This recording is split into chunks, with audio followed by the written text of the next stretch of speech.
We're all a product of the life we've lived.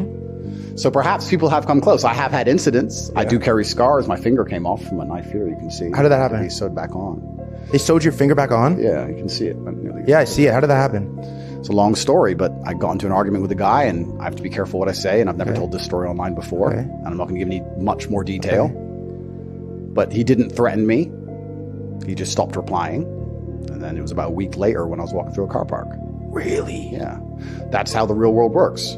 All this big talk tough and tweets and internet tough guy, all this shit is not real. Because intent in and of itself can be hindered by your own mouth, right? If you have genuine intention, the last thing you're going to do is destroy the element of surprise. If my intention was to genuinely hurt you, I would never sit here and say I'm going to hurt you. I'd come to a podcast.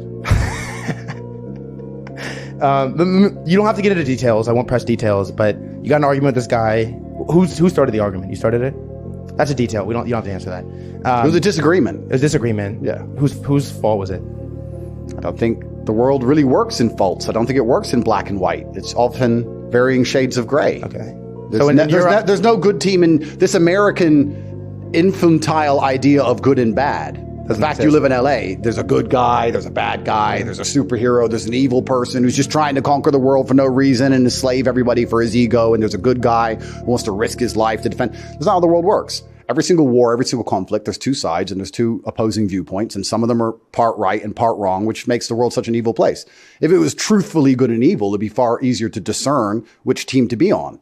But often it's varying shades of gray. Someone is right about a certain element and someone's right about another certain element. And this is why there's such a large disagreement, whether it's a relationship or whether it's a war or whether it's a debt or money or an argument with some guy. This is how it works. It's very often you don't have rights and wrongs. Okay.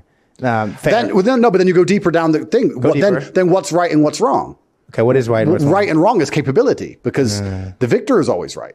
The winner is always right. Is that true? Well, of course it is, because all of our narratives we hold are based on the winner writing the history books. Right? We decided who the good guy was because the good guy won the war. A bad guy's never won a war. Well, that's because they're both bad and they're both good. And whoever wins just paints the pictures like they were the good guy and the other person was the bad guy because their narrative reigns supreme. So good guys always win war. So then you say, well, who's right and who's wrong? If he would have killed me, he would have been right. But he didn't.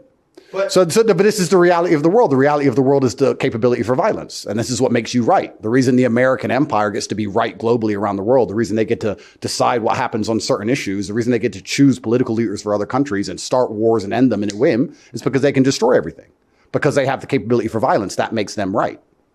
So Nothing else matters. But if he killed you, but then went to prison, got the death sentence, wouldn't you kind of be painted as right?